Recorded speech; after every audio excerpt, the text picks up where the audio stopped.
19 number আয়াত। আমরা তেলাওয়াতকৃত আয়াত তাফসীর আকারে কথা বলবো ইনশাআল্লাহ, আল্লাহ যেন তৌফিক দেন।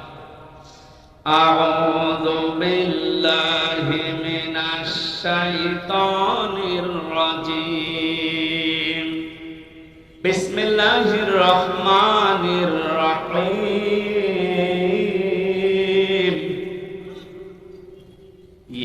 ইয়া আইয়ুহাল্লাযীনা আমানু তাকুল্লাহা ওয়া কুনু মা'আস সাদিকিন। আল্লাহর ঘোষণা, ওহে ঈমানদারেরা, আল্লাহ কোন বেঈমানকে ডাক দিয়েছেন এখানে? তাহলে যদি কোনো বেঈমান থাকেন আপনি চলে যান, কারণ এই আয়াত আপনার জন্য না, আপনার জন্য আলাদা আয়াত। বেঈমানের জন্য আল্লাহর ডাক ছিল ইয়া আইয়ুহাল্লাযীনা কাফারু, হে কাফেরেরা, হে বেঈমানেরা। এখানে কোন কাফের আছে? আমরা সব ঈমানদার। আমরা কি? এখন আমার ভেতরে ঈমান আছে কিনা এটা পরীক্ষা করার থার্মোমিটার আছে। সাহাবী প্রশ্ন করলেন, হে নবী, আমার ভেতরে ঈমান আছে কিনা আমি কিভাবে বুঝতে পারবো, কিভাবে টের পাবো? আমি তো নামাজ আদায় করি, রোজা রাখি, কাবা শরীফ তাওয়াফ করি। আল্লাহর নবী বলেন, যদি দুইটা কাজ তোমার ভেতরে দেখতে পাও, ইযা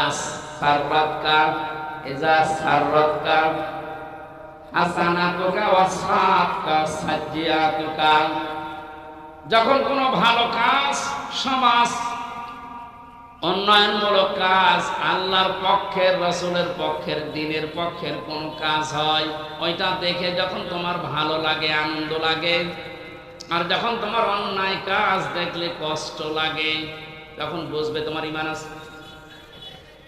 অবগুণবাসী হাদিসটা সামনে রেখে বলেন তো, বাংলাদেশে ভালো কাজ সবার কাছে ভালো লাগে, অন্যায় কাজ সবার কাছে খারাপ লাগে।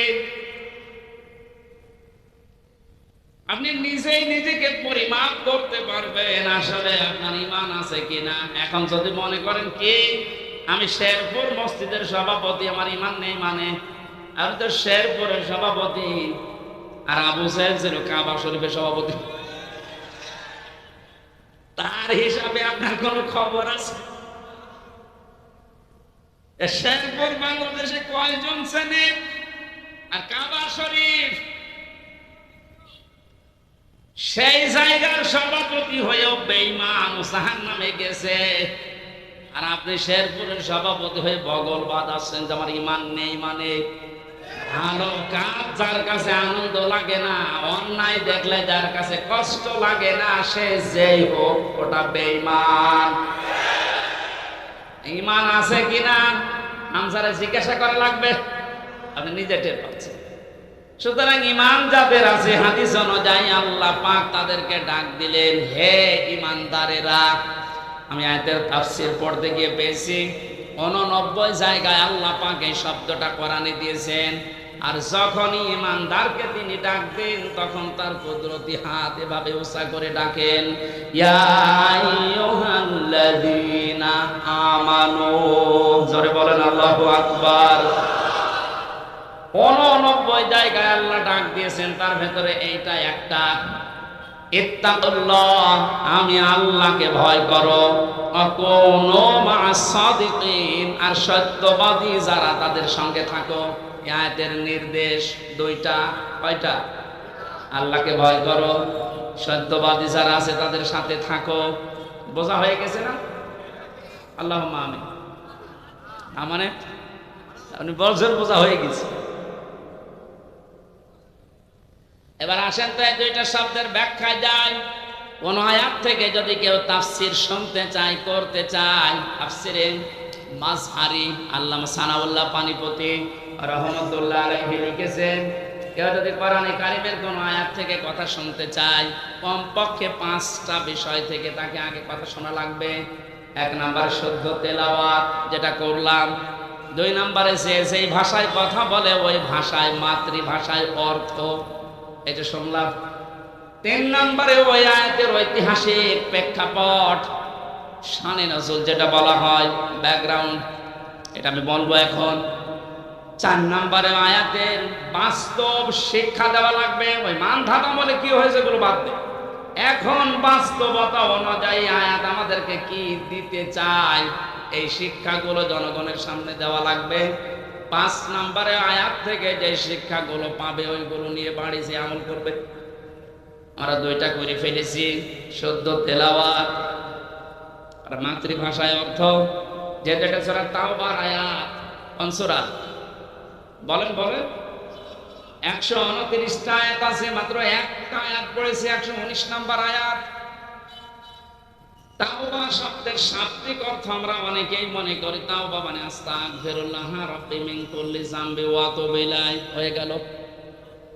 তাওবা আর ইস্তেগফার এই 2টা কিন্তু এক না, এই 2টা শব্দ আলাদা, মাজদারও আলাদা। কথা বুঝতেছেন? তাওবা আর ইস্তেগফার, কেউ যদি ইস্তেগফার করতে চায় সব সময় আপনি করতে পারবেন, কিন্তু তাওবা আস্তাগফিরুল্লাহ আস্তাগফিরুল্লাহ আস্তাগফিরুল্লাহ বললেই তাওবা হয় না। তাওবা করার জন্য কমপক্ষে মানুষের জীবনে 3টা বিষয় মানা লাগে। ইস্তেগফার আর তাওবার ভেতরে পার্থক্য এই, কোন মানুষ যদি তাওবা করে ওর পেছনের অপরাধগুলো শুধু আল্লাহ মাফ করে দেয় না, ওই পোড়া জায়গাটা আল্লাহ নেকি দিয়ে ভরাট করে দেন। এখানে যারা এসেছি আজকে আমরা শুধু ইস্তেগফার না, তাওবা করার মতো তাওবা করে বাড়ি যাব। পেছনের অপরাধগুলো শুধু যেন মাফ হয়ে না যায়, ওই জায়গাটা যেন আল্লাহ নেকি দিয়ে ভরাট করে দেয়। বলেন আমিন। 1 নম্বরে যদি তাওবা কেউ করতে চায় তাকে বলা লাগবে আল্লাহ আমি অপরাধী, আমি। এই স্বীকৃতিটা আছে পৃথিবীতে মানুষ দিতে চায় না। দেখবেন এই দেশে হাতে নাতে ধরা পড়ার পর অস্বীকার করে না, না তদন্ত করা লাগবে। তদন্ত 7 দিন সময় দিয়েছে যাদেরকে, ওদেরকে মাল মশলা মেরে ওর মুখ বন্ধ করে দেয়। আপনি যদি সত্যি তাওবা করতে চান সে যে কোনো বিষয়ে, আপনাকে প্রথমে স্বীকৃতি দেওয়া লাগবে অপরাধের জন্য, ওই গুনার জন্য স্বীকার করা লাগবে যে হ্যাঁ আমি এই কাজ করেছি, আমি অপরাধী। এখন প্রশ্ন হচ্ছে আপনি স্বীকার করবেন কার কাছে? না না, আপনি শুনছেন না। অপরাধ করেছেন যার কাছে, স্বীকার করবেন তার কাছে। আপনি বিনা কারণে আমার মুখের উপর একটা থাপ্পড় দিলেন আর কাবা শরীফের গিলাফ ধরে বলছেন আস্তাগফিরুল্লাহ, হে আল্লাহ আমারে মাফ করে দাও, কিয়ামতের আগে মাফ পাবেন না। কারণ আপনি তো আল্লাহর গালে থাপ্পড় দেননি, দিয়েছেন আমার গালে। আগে আমার কাছে স্বীকার করেন যে হামজা ভুল হয়ে গেছে। হ্যাঁ, স্বীকার করার সময় আবার অনুশোচনা লাগবে, অনুতপ্ত হওয়া লাগবে। আপনি যদি একেবারে মোড নিয়ে বলেন ওই হামজা মাফ কর, মাফ হবে? আপনার প্রতি রাগ যা ছিল আমার আরো বেড়ে যাবে।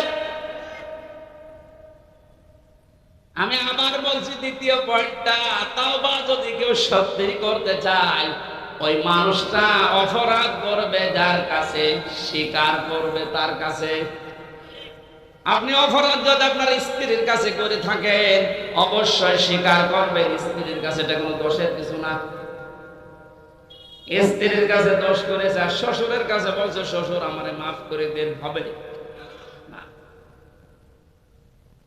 বিনা কারণে আপনি আমাকে পুলিশের হাতে তুলে দিলেন, আমি কিছুই জানি না ওই বিষয়ে, আর আপনি মাফ চাচ্ছেন মসজিদে নামাজ পড়ে, কিয়ামতের আগে মাফ পাবেন না।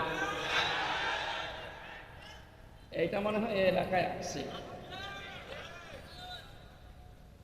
আমার ভাইরা জন্য তাওবা, বিভিন্ন পীরের দরবারে গেলেই বলে তাওবা করো আস্তাগফিরুল্লাহ, এটা তো বাক্য।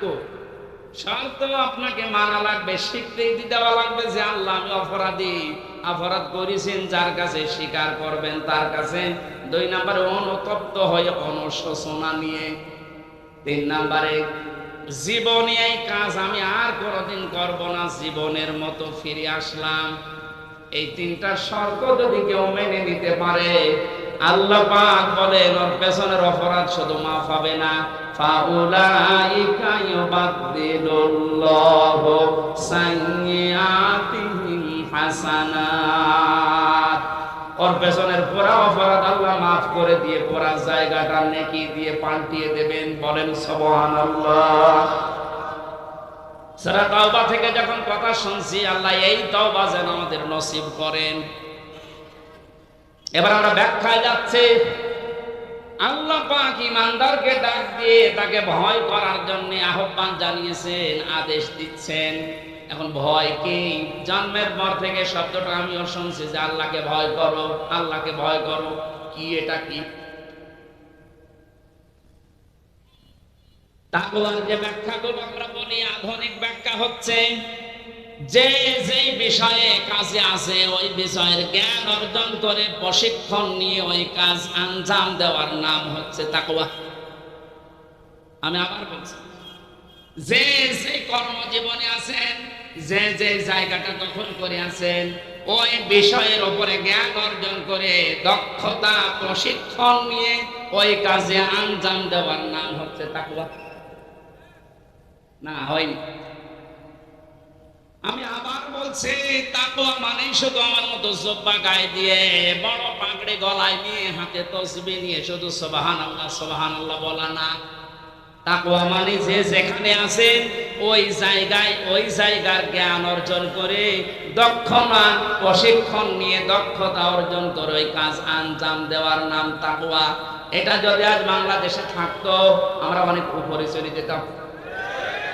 অধিকাংশ মানুষকে এমন দায়িত্ব পালন করতে দেখা যায়, ও বিষয়ে কোনোদিনের পড়াশোনা নেই, দক্ষতা নেই, প্রশিক্ষণ নেই, আন্দাজে ওই কাজে হাত দিয়ে তার 12টা বাজায় আরো বেশি। নিচে নামা লাগবে? ঠিক আছে। তাকওয়ার দ্বিতীয় ব্যাখ্যা হচ্ছে আল্লাহর নিষিদ্ধ কাজগুলো জানার পরে শুধু ছেড়ে দেওয়া না, ঘৃণা করে ছেড়ে দেওয়ার নাম তাকওয়া। কথা বুঝতেছে? আল্লাহ আমাদেরকে তাকওয়া অর্জন করার মাধ্যমে 9টা উপকার করতে চেয়েছেন। দুনিয়াতে কেউ যদি তাকওয়াবান হতে পারে, তাকওয়া মানে কি শুধু জুব্বা গায়ে দেওয়া, শুধু জিকির করা? যেখানে যেই কাজে আপনি হাত দিয়েছেন, হ্যাঁ আপনি লেবার, কোনো অসুবিধা নেই, আপনি গাড়ি সারে মনে করেন, গাড়ির মিস্ত্রি, ওই বিষয়ের উপরে লেখাপড়া করে ওই বিষয়ে প্রশিক্ষণ নিয়ে দক্ষতা অর্জন করে ওই কাজকে সুচারুরূপে আঞ্জাম দেওয়ার নাম কি? আরো জোরে বলেন। আর চাইনার দিকে তাকান, দিন দিন উন্নতি এমনি করছে, এইটা থাকার কারণ। ওরা যে যে বিষয়ের উপরে দক্ষতা অর্জন করে লেখাপড়া, আমি ছেলে যখন ছিলাম 3টা বছর, কয়েকজন চাইনিজ আমার সাথে ছিল। ওরা কি টাকা পয়সার ঝামেলার কারণে ধরা পড়েছিল, দিয়েছে আমার পাশের রুমে। আশা তো বুঝতাম না, কিন্তু কর্মদক্ষতা, ওদের যে কাজ কারবার ভেতরে এত বুদ্ধি, জীবনে কোনোদিন কল্পনা আসে না যে এই পানির বোতল দিয়ে এই কাজ করা যায়। ও ছাতা ওইটা করে দেখাচ্ছে। তো এই বিষয়ের উপরে লেখাপড়া আছে, কর্মদক্ষতা আছে এবং প্রশিক্ষণ নিয়েছে, এই জন্য দিন দিন ওরা উপরে উঠতেছে। আজ আমরা ওদের মতো যদি তাকওয়াটা বুঝতাম আর বাস্তবে কাছে লাগাতাম, আমার মনে হয় যে ষড়যন্ত্র কয়েকদিন আগে প্রধানমন্ত্রী শেখ হাসিনা যে আশঙ্কা করেছে বাংলাদেশ নিয়ে, পার্বত্য চট্টগ্রামের কয়েকটা জেলা, মায়ানমারের কিছু অংশ আর ইন্ডিয়ার কিছু অংশ নিয়ে সাদা চামড়ার যারা আছে তারা কিন্তু গোপন আন্দোলন চালাচ্ছে। এটা একটা স্বাধীন খ্রিস্টান রাষ্ট্র ঘোষণা দেবে। প্রধানমন্ত্রী 14 দলের সাথে গোপন বৈঠক করে যে কয়েকটা কথা শেষের দিকে জানিয়েছে, তার ভেতরে এটা একটা। ওনারে আশঙ্কা যদি সত্যি হয়, আপনি চর্মচোখে দেখবেন এদের ভাগ হয়ে সুদানের মতো, দক্ষিণ সুদান, পূর্ব তৈমুরের মতো খ্রিস্টান একটা স্বাধীন রাষ্ট্র এই এলাকায় চলছে। দেখো ভালো সংবাদ নাকি? আমাদের কর্মদক্ষতা, তাকওয়ার এই ব্যাখ্যা যেটা আধুনিক ভাবে করা দরকার, এটা আমাদের করা দরকার। আল্লাহ আমাদেরকে ওই পর্যায়ে যাওয়ার তৌফিক দেন, বলেন আমিন। যে যে বিষয়ে আপনার ছেলেটা, আপনার মেয়েটা যে বিষয়ে অভিজ্ঞতা ছোটকাল থেকে দেখবেন, যেদিকে মন আছে, ওই বিষয়ে আপনি তাকে তুলে দিন।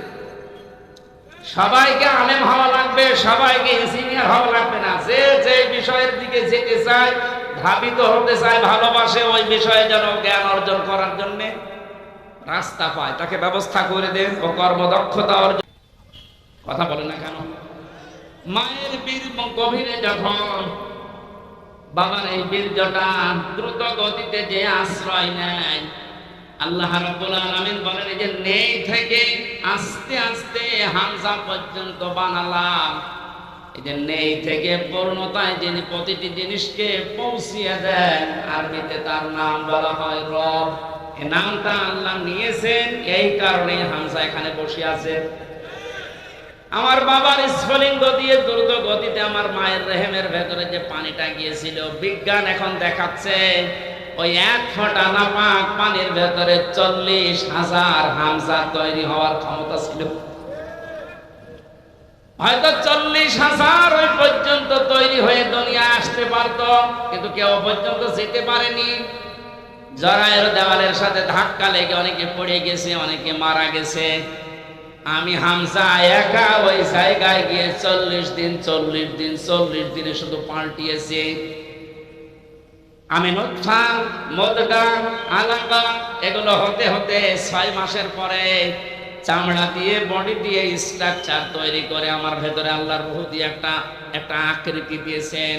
ওয়াল্লাযী ইউসাউবিরুকুম ফিল আরহামি কাইফা ইয়াশা। আল্লাহ পাক বলেন তিনি সে আল্লাহ যিনি মায়ের রেহেমের ভেতরে তোমার এই আকৃতিটা বানিয়েছেন। তোমার মার বাবার পক্ষ থেকে 8টা জিনিস ওই নাপাক পানি দিয়ে আল্লাহ বানিয়েছিলেন। চুল, রগ, হাড় আর পর্দা, রক্ত, গোশত, চর্বি আর চামড়া। আল্লাহ পাক বলেন আমার নাম যে রব, এই কারণে আমি আল্লাহ নিজে 5টা জিনিস তোকে দিয়েছি হামজা। ওয়াজআলা লাকুমুস সামাআ ওয়াল আবসার ওয়াল আফইদা ইলা আখির আয়াত। এটা সূরা নাহলের 78 নম্বর আয়াতের মাঝের অংশে আছে। আল্লাহ পাক বলেন শ্রবণ শক্তি, দর্শন শক্তি, বাক শক্তি, আকেল শক্তি আর ঘ্রাণ শক্তি, এই 5টা জিনিস আমি আল্লাহ আমার রব নামের কারণে তোকে দিয়েছি। আর 5-13টা জিনিস যখন এক হয়, ছেলে হবে না মেয়ে হবে, আকারটা আমি আল্লাহর সিদ্ধান্ত অনুযায়ী তৈরি হয়। ছেলে হয় মেয়ে হয় নিজেরা মন খারাপ করি, এটা মন খারাপের বিষয় না। এই সিদ্ধান্ত কার? আমার বোর। বলেন ছেলে হলে মেয়ে হলে যারা মন খারাপ করে স্ত্রীর উপরে, প্রকার আনতে তারা যেন আল্লাহর সিদ্ধান্তের উপরে নারাজ। আমি সহ যারা জাহিলিয়াতে আছি আল্লাহ তাদেরকে যেন মুক্তি করেন, বলেন আমিন। ছেলে হোক মেয়ে হোক, কারো দোষ আছে? স্বামীর দোষ আছে? আল্লাহ রাব্বুল আলামিন বলেন 8-5-13টা জিনিস যখন এক হয়ে যায়, 6 মাস পার হয়ে যাওয়ার পরে একে আমি দুনিয়াতে আস্তে করে বের করার সিদ্ধান্ত নেই। আল্লাহু আখরাজাকুম মিন বুতুনি উম্মাহাতিকুম লা তা'লামুনা শাইআ। মায়ের পেট থেকে আস্তে করে দুনিয়ার ময়দানে আমি আল্লাহ তোকে নিয়ে আসলাম। এমন অবস্থায় নিয়ে এসেছিলাম যখন কিছু খেতে পারতিস না। এই জন্য আমি আল্লাহ তোর মায়ের স্তনে 6 মাস আগেই তোর জন্য খাবার আমার রব নামের কারণে গরম করে রেডি করে রেখেছি।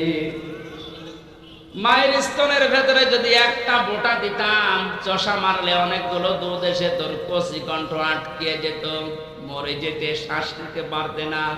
আমি যে রব নামটা নিয়েছি এই কারণে মায়ের ওই স্তনে সূক্ষ্ম সূক্ষ্ম 32টা ছিদ্র দিয়েছি।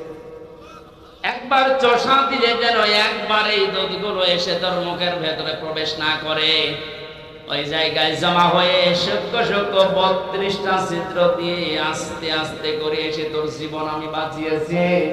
আমি রব নামটা খেলা করার জন্য নেয়নি। মুখটা নাপাক করে না মায়ের পেটের ভেতরে, নাভির ভেতর দিয়ে খাবার পাস করে দিয়ে তোর মুখটা পবিত্র রেখেছিলাম। অথচ দুনিয়ায় আসার পরে আমি তোর দিকে তাকিয়ে দেখি এই মুখের ভেতরে কত হারাম, অপবিত্র, নাপাক জিনিস দিয়ে ভর্তি করিস। কথা বলে ঠিক? আপনি কি মনে করেন শুধুমাত্র কুকুরের পায়খানা, মানুষের পায়খানা, শুকুরের গোশত খাওয়াই হারাম? ভাইয়ের জমি যারা, বোনের জমি যারা জাল দলিল করে ফাঁকি দিয়ে লিখে নেয়, ওইটাও কুকুরের মাংসের মতোই হারাম। যারা মেয়ের জমি ফাঁকি দিয়ে ছেলেকে লিখে দিয়েছেন, আপনি বিশ্বাস করতে পারেন জাহান্নামের টিকিট আপনার একটা বুক করা হয়ে গেছে। শরীক ফাঁকি দেওয়া মানুষ বগুড়ায় নেই, এই কথা বলেন।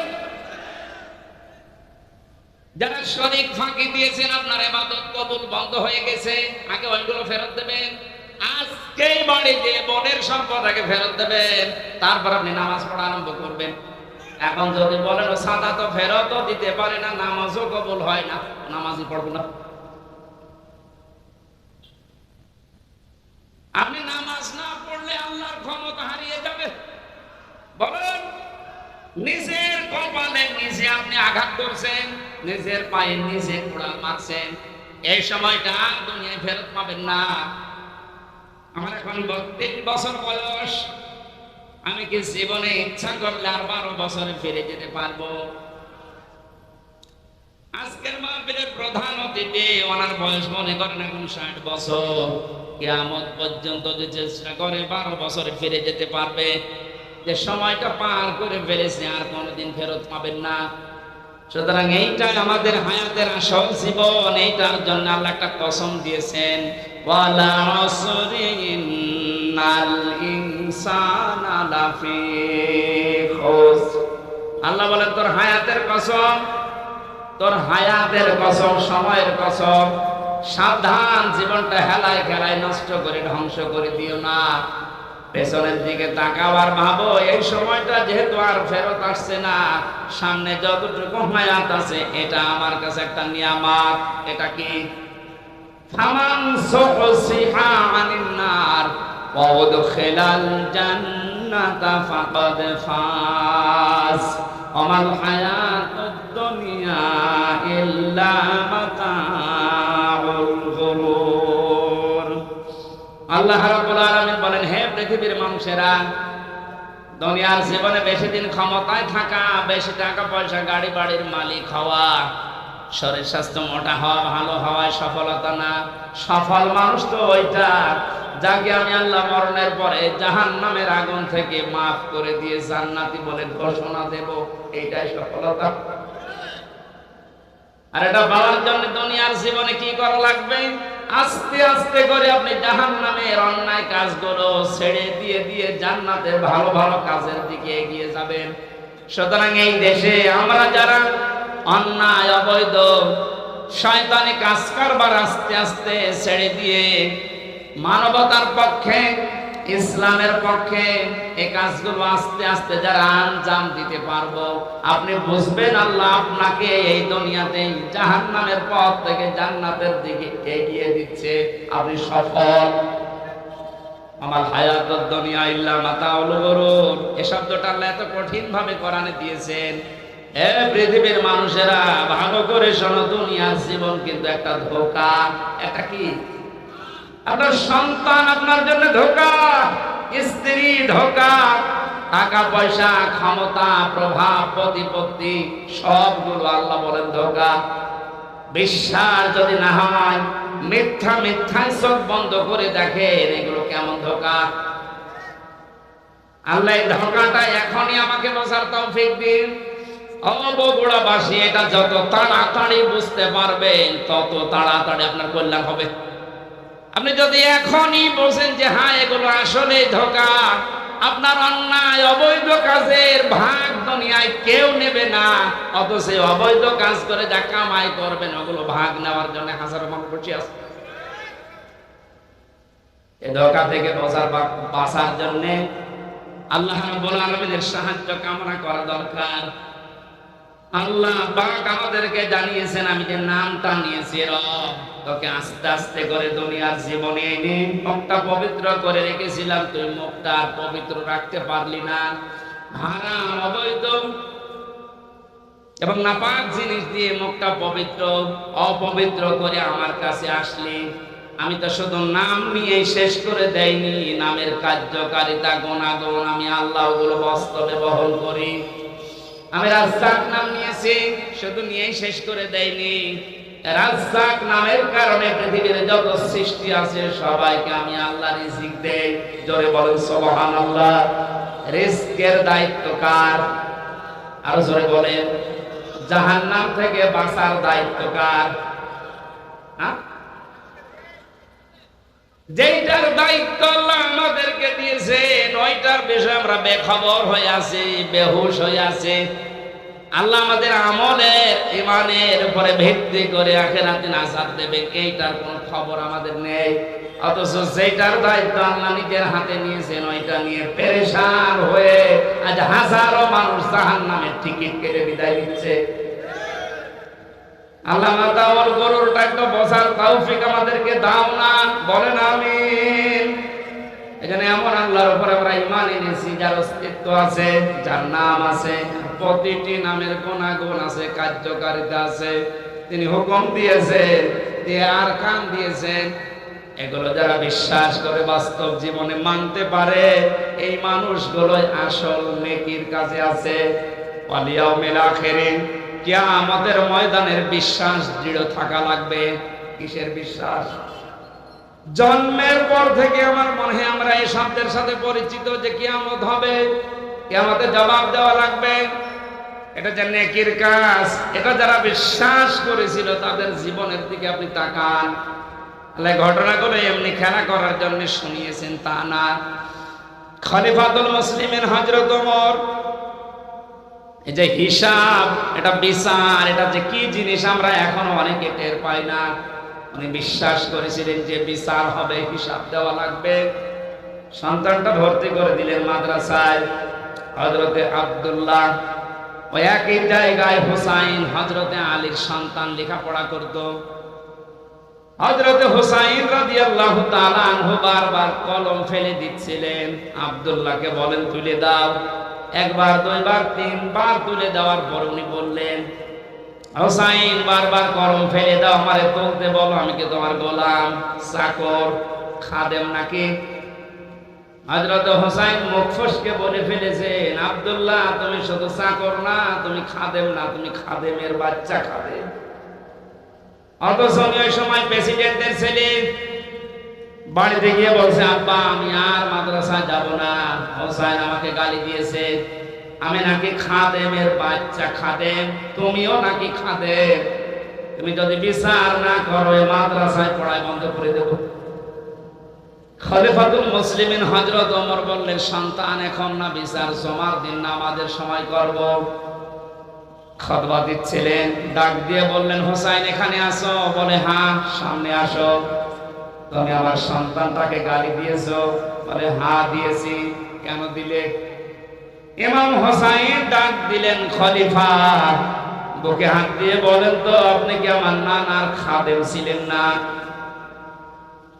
আমি তো দেখেছি আপনি আমার নানার খেদমত করছেন। খাদেমের ছেলেকে খাদেমের বাচ্চা বলেছে, অসুবিধা কি? হযরত ওমর কেঁদে ফেললেন। ডাক দিয়ে বলে, হুসাইন আমি তো এভাবে কোনোদিন ভাবি নাই। মেয়ে শব্দটা লিখে দিতে পারবে? কাগজ কলম নিয়ে আসেন। খেজুরের পাতা নিয়ে এসেছে, লিখে দিলেন, হুসাইন আমি নিজে আলীর সন্তান হয়ে বলছি, ওমর আমার নানার খাদেম ছিল, আমি দেখেছি, সই করে দিলাম। হযরতে ওমর রাদিয়াল্লাহু তাআলা আনহু কাগজটা হাতে নিয়ে চমা খেলেন। সাহাবীদেরকে বললেন, নবীর সাহাবীরা বিচার হয়ে গেছে। হযরত আব্দুল্লাহ তো ছোট মানুষ, বলে আব্বা তুমি তো বিচার শুরুই করলে না, কি করে হয়ে গেল?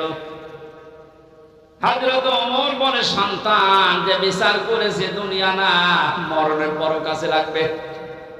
আমি যখন মারা যাবো এই কাগজটা আমার কাফনের ভেতরে দিয়ে দিও। কিয়ামতের ওই কঠিন ময়দানে মহান আল্লাহ যখন আমার জীবনের হিসাব আরম্ভ করবে, কিছুই যদি কবুল না হয় এই কাগজটা আল্লাহকে দেখাতে পারবো। রব্বুল আলামিন তোমার নবীর নাতি লিখে দিয়েছে আমি নাকি নবীর খাদেম ছিলাম, এবছর আমার মাফ করে দাও। তাছাড়া জবাব দেওয়ার মতো কোনো কাজ, কোনো আমল আমার হাতে নেই। অথচ তাদের জীবনের যে নেকির কাজের বর্ণনা হাদিসে পাওয়া যায়। নবীজি বলেন, আকাশের তারকাকেও যদি গণনা করে একদিন শেষ করে ফেলতে পারবে। কিন্তু ওমর মুসলমান হওয়ার পরে যে নেকির কাজ করেছিল কোনদিন কেউ গণনা করে শেষ করতে পারবে না। এই মানুষটা যদি কিয়ামতে জবাব দেওয়া লাগবে, এই টেন্ডেন্সিতে এত ভয়ে থাকে, এত টেনশনে থাকে, আমাদের অবস্থান কোথায়? নেকির কাজ শুধু পশ্চিম দিকে মুখ করে নামাজ পড়লে হয় না, আল্লাহর প্রতি ঈমান আনা, কিয়ামতে জবাব দেওয়া লাগবে আল্লাহর সামনে দাঁড়িয়ে, এই বিশ্বাস দৃঢ় করা, এটা নেকির কাজের মূল। এটা যতদিন পর্যন্ত আমাদের দেশের 1628 জন মানুষের ভেতরে বদ্ধমূল না হবে, এই দেশটা ততদিন দুর্নীতি মুক্ত হবে না। মালায়েকাতে ফেরেশতাদের বিশ্বাস করা, আল কিতাবে কিতাবে বিশ্বাস করা, নবীজির নবীদেরকে বিশ্বাস করা, ওয়া তাল মালা আলা হুব্বিহি দাবিল কুরবা, আল্লাহর মহব্বতে নিজের সম্পদ চাহিদা থাকার পরও যারা নিকট আত্মীয় স্বজনের জন্য ব্যয় করে। ও বাংলার জনগণ, এই গুণটা আজ বাংলাদেশে কার ভেতরে আছে আপনি তাকান। নিজের প্রয়োজন থাকার পরেও নিজের সম্পদ যারা নিজের নিকট আত্মীয়, এতিম মিসকিন অসহায় বন্যাগ্রস্ত মানুষদের পাশে যারা দাঁড়ায়, এই মানুষগুলো আল্লাহর ভাষায় সত্যবাদী, এরাই মুত্তাকি। মুত্তাকি সত্যবাদী খোঁজার জন্য আমেরিকায় যাওয়া, সৌদি আরবে যাওয়া দরকার নেই। এই 10টা গুণ যে বলছি একটা একটা করে আপনি মিলান। দুনিয়ায় যারা নামাজ কায়েম করার জন্য চেষ্টা চালায়, সম্পদ থাকলে যারা যাকাত দিয়ে দেয়, যারা ধৈর্য ধারণ করে বিপদে আপদে মুসিবতে, দুনিয়ায় কোনো বিষয় যদি একবার ওয়াদা দিয়ে ফেলে, জীবন চলে গেলেও তারা ওয়াদা রক্ষা করে। উলাইকাল্লাযীনা সাদাকু ওয়া উলাইকা হুমুল মুত্তাকুন। কোরআনে কারীমের সূরা বাকারার 177 নম্বর আয়াতের শেষে আল্লাহ জানিয়েছেন, এরাই ঈমানের দাবিতে সত্যবাদী, আর এরাই হচ্ছে আমি আল্লাহর নিকটে মুত্তাকি। জোরে বলেন সুবহানাল্লাহ। আল্লাহ কোরআনের এই আয়াতগুলো আমাদের জীবনে সেট করার তৌফিক দিন, বলেন আমিন। আমার বিশ্ববিদ্যালয় কুষ্টিয়ার শ্রদ্ধাভাজন বড় ভাই, আপনাদের এই পাশের জেলা নাটোরের সন্তান আলহাজ মাওলানা বজলুর রশিদ মিয়া সাহেবের ছোট জামাতা মাওলানা আব্দুল বারী রশিদি ভাই, তার হায়াতে থাকতে বাসি হাতে কলিয়া কামনা করছি। উপস্থিত আছেন এলাকার সন্তান মাওলানা রেজাউল করিম ফারুকি ভাই সহ নামনাসানা অন্যান্য ওলামা ইকরাম, সম্মানিত উপস্থাপক ভাই, সামনে বসা মুসলমান ভাইরা, পর্দার আড়ালের সম্মানিত মা এবং বোনেরা, প্রশাসনের ভাইরা, প্রাণ প্রিয় বগুড়াবাসী, দল মত নির্বিশেষে কোরআনের অনুষ্ঠানে আখিরাতের পুঁজি তৈরি করার জন্য যারা এসেছি, বলেন আলহামদুলিল্লাহ। বিশ্বনবী জানিয়েছে,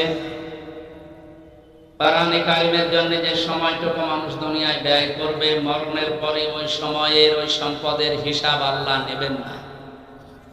এই হাদিস অনুযায়ী আমরা যদি আমল করতে পারি, আমাদের জীবন, আমাদের সম্পদ, দুনিয়াতে যতটুকু পেয়েছি, এটা যেন কোরআনের পেছনে ব্যয় হয়।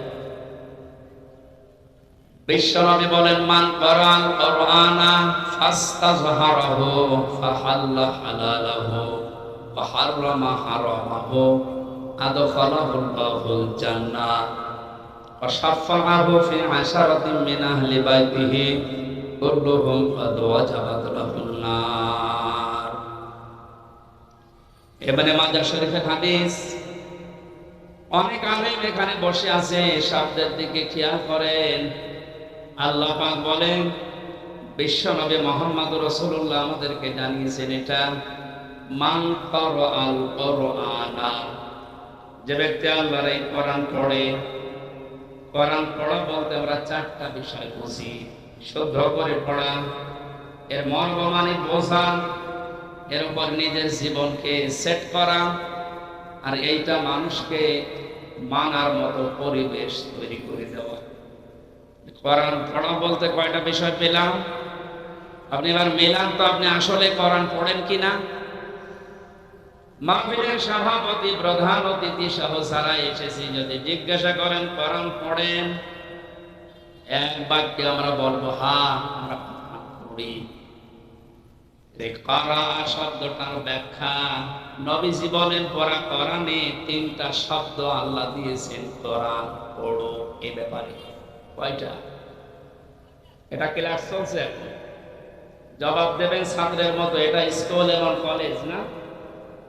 এখানে যারা আছেন অন্তত শিক্ষিত মানুষগুলো ছাত্রের মতো জবাব দেবে।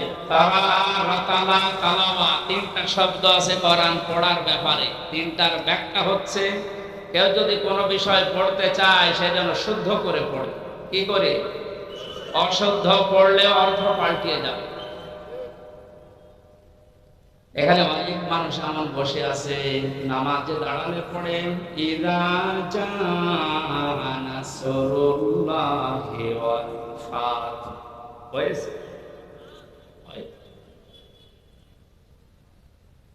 এখানে সোয়াদ আছে, নাসর মানে সাহায্য, আর নুন সিন রা নাসর মানে ঈগল পাখি। আপনি যদি মুখটা গোল করে শুদ্ধ করে উচ্চারণ না করেন, অর্থ আকাশ পাতাল পাল্টিয়ে যাবে।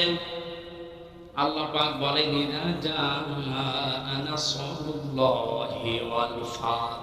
হে নবী, আল্লাহর সাহায্য যখন আসবে আপনি তখন বিজয় দেখতে পাবেন।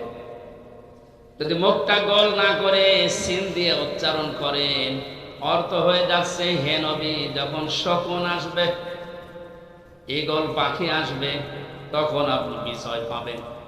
হয়েছে? এখানে শুধু কোরআন শরীফ না, দুনিয়ার যে কোনো বিষয় কেউ যদি পড়তে চায়, এর হক আদায় করে সঠিকভাবে চারটা বিষয় তাকে মানা লাগবে। এক নম্বরে ওটা পড়া লাগবে শুদ্ধ করে। কি করে? এটা তো আমি বানালাম নাকি?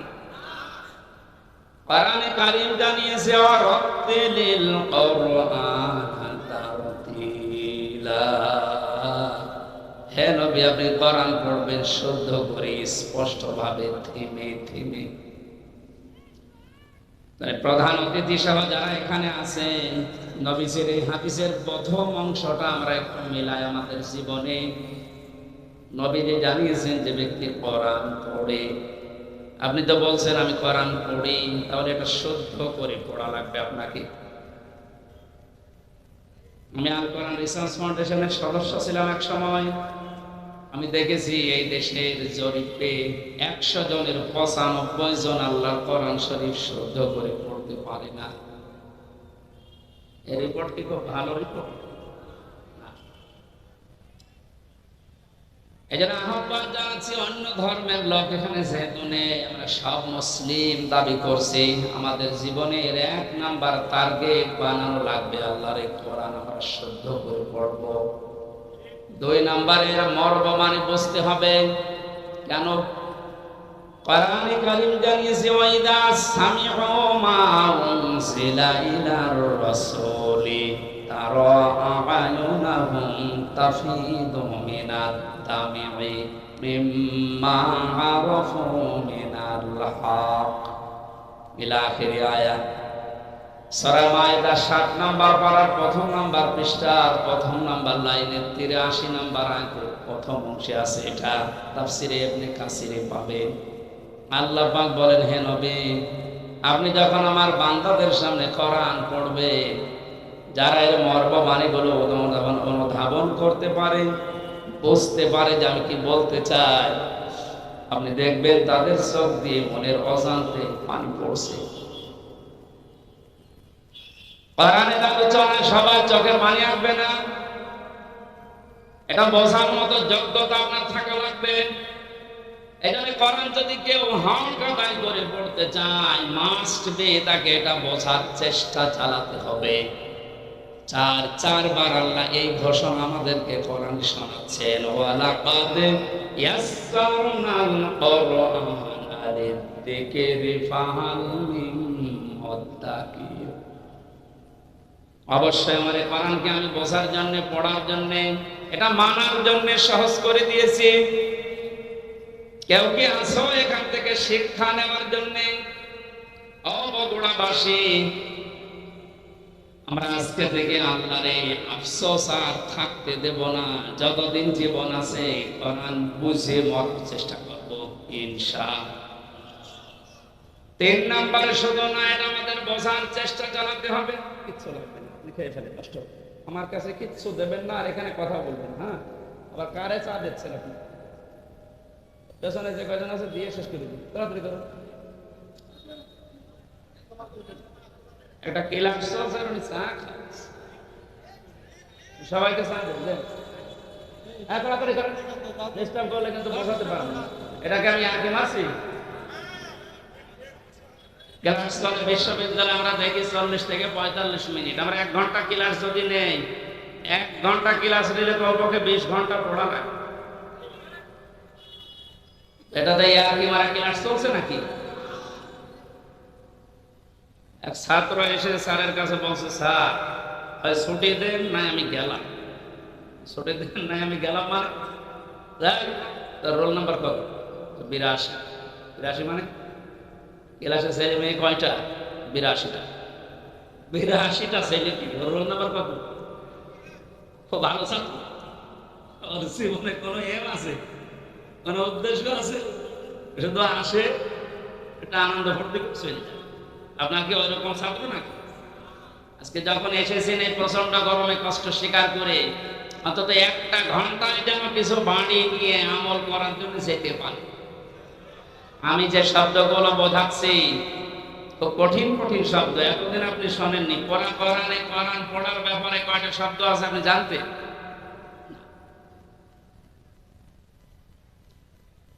তাহলে কোরআন যদি কেউ বলে আমি কোরআন পড়ি, তার শর্ত মানা লাগবে কয়টা?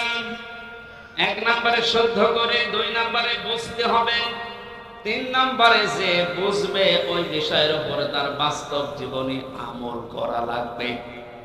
এটাই ঝামেলা।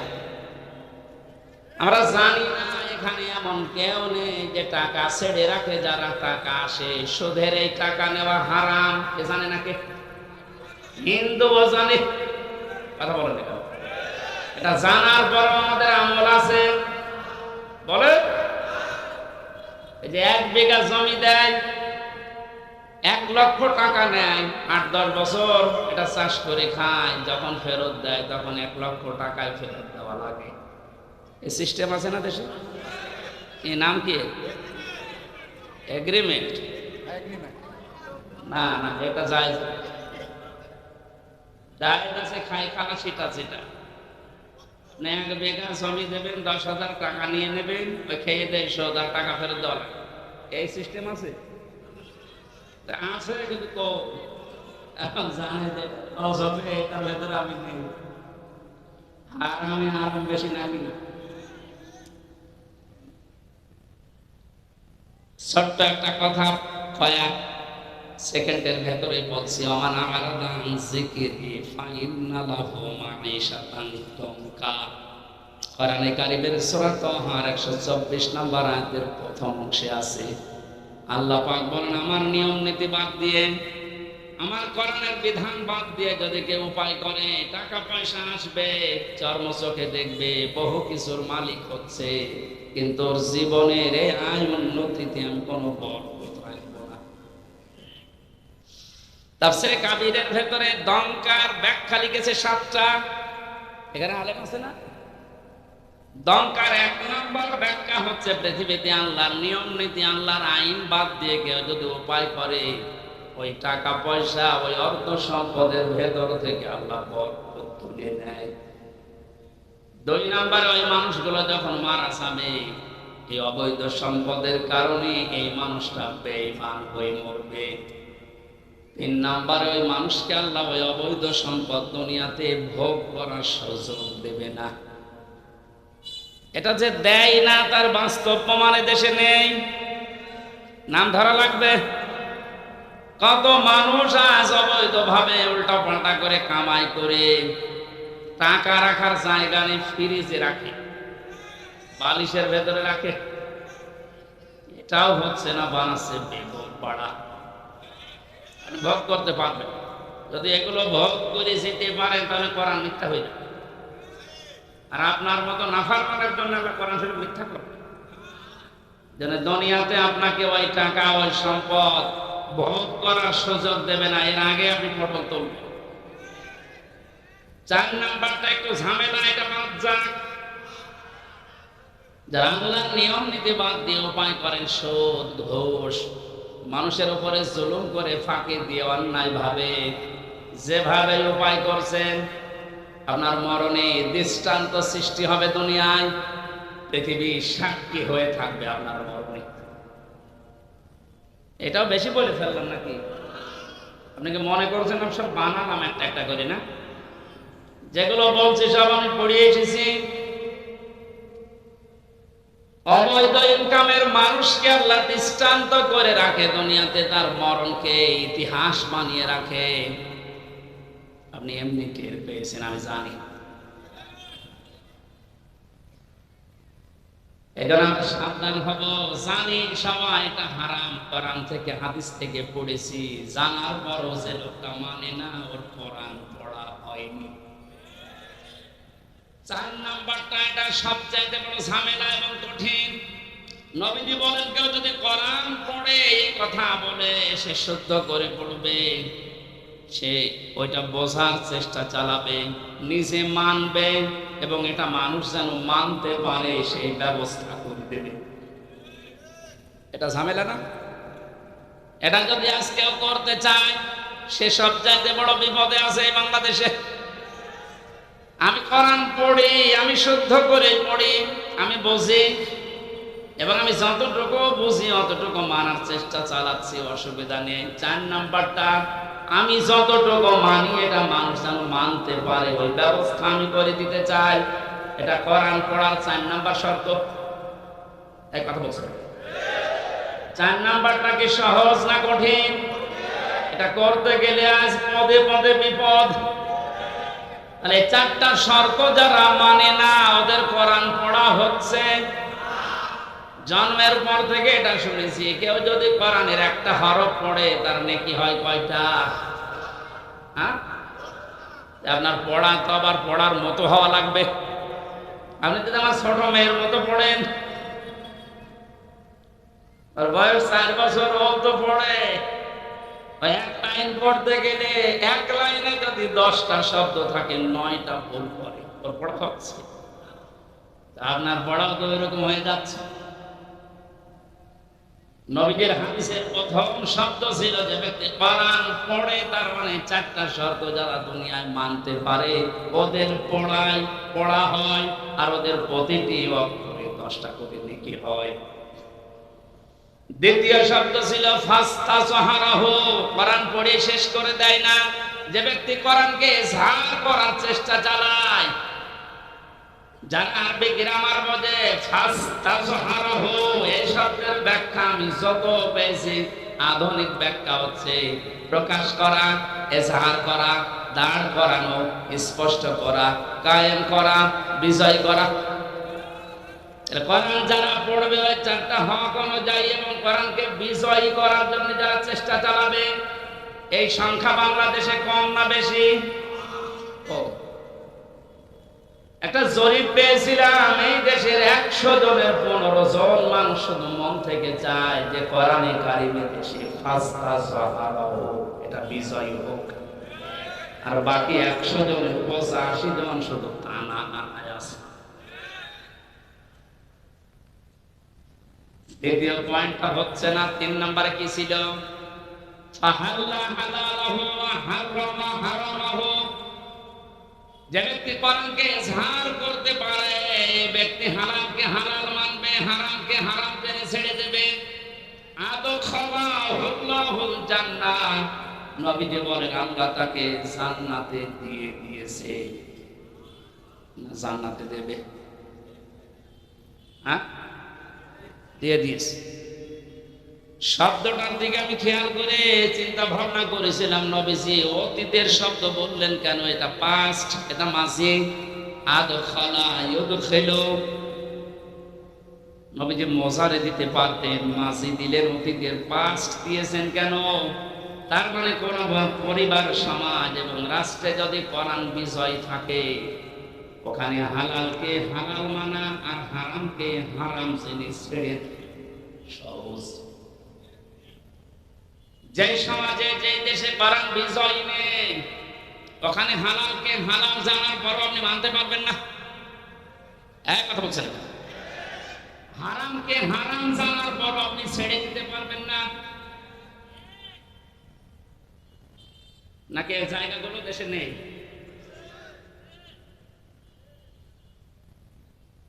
এখানে প্রতিটি শব্দের আগে দেখবেন ফা দেওয়া আছে। মান ক্বারাল কুরআনা ফাস্তাযহারাহু ফাহাল্লা হালালাহু, সব ফা দিয়ে আরম্ভ। ফায়ে ব্যাখ্যা আছে। ফা শব্দটা আরবি গ্রামার অনুযায়ী 19টা অর্থে ব্যবহার হয়। এখানে যে ফা দিয়ে নবী যে বাক্যগুলো আরম্ভ করছেন, প্রতিটির পেছনে লুকিয়ে আছে আগেরটা যদি মানতে পারো পরের ফল দেখতে পাবে। তা আপনি কোরআন পড়ছেন কি করে? আপনি নিজে এবার টের পান 4টা শর্ত মিলছে না। কোরআনকে জাহার করার জন্য, বিজয় করার জন্য আপনার কোনো কার্যকারী ভূমিকা নেই। তাহলে হালালকে আপনি হালাল জেনে মানবেন কি করে? হারামকে হারাম জানার পরে ছেড়ে দেবেন কি করে? আদখালাহুল্লাহুল জান্নাত পরে, এরপরে শব্দে পেয়েছি ওয়াশাফাআহু ফি আশারাতিন মিন আহলি বাইতিহি কুল্লুহুম ক্বাদ ওয়াজাবাত লাহুম নার। বিশ্বনবী বলে, সত্যি যদি আল্লাহ রাব্বুল আলামিনের হারামকে হারাম জানার পরে তুমি ছেড়ে দিতে পারো, হালালকে হালাল জেনে আঁকড়িয়ে ধরতে পারো, আল্লাহ তোমাকে শুধু জান্নাতে দেবে না, তোমার সুপারিশে পরিবারের 10 জন মানুষকে জান্নাতে দিয়ে দেবে। যাদের উপরে জাহান্নাম অবধারিত হয়ে গিয়েছিল, তাহলে যে কোরআন শুনতে এসেছে আপনি বুঝলেন এর মর্যাদা কোথায়? আল্লাহ পাকে হাদিসটা আমাদের প্র্যাকটিক্যাল লাইফে সেট করার তৌফিক দেন, বলেন আমিন। দরুদ আর সালাম পড়ছে আমাদের নবী মুহাম্মদ রাসূলুল্লাহ সাল্লাল্লাহু আলাইহি ওয়াসাল্লামের প্রতি।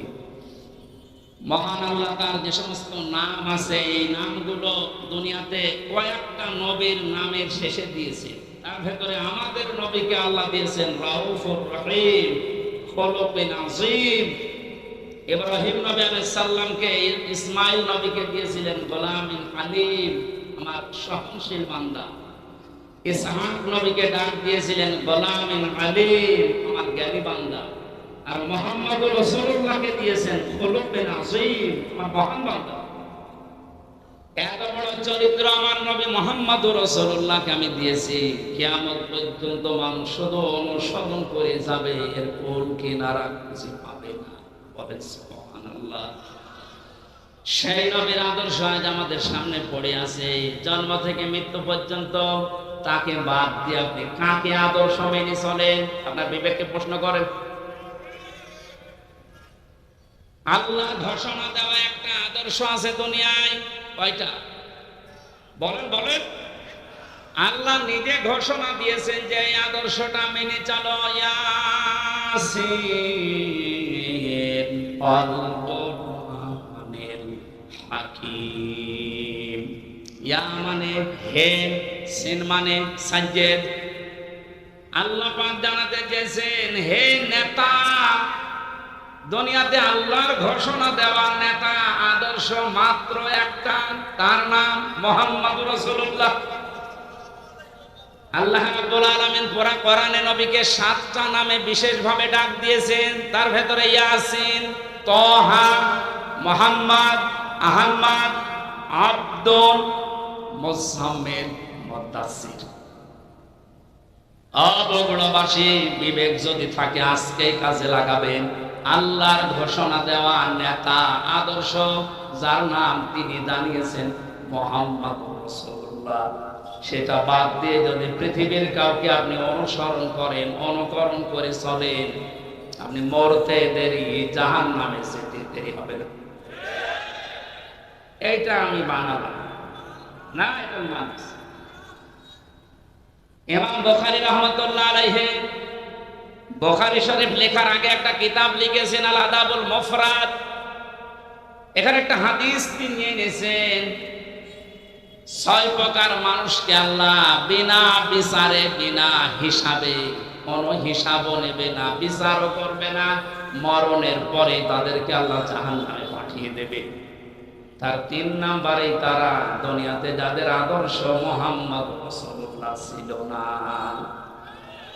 এই হাদিসটা কোরআনের সূরা ইয়াসিনের ইয়াসিন এর ব্যাখ্যা তাফসীর পড়ার পরে আমার বড় ভয় হচ্ছে।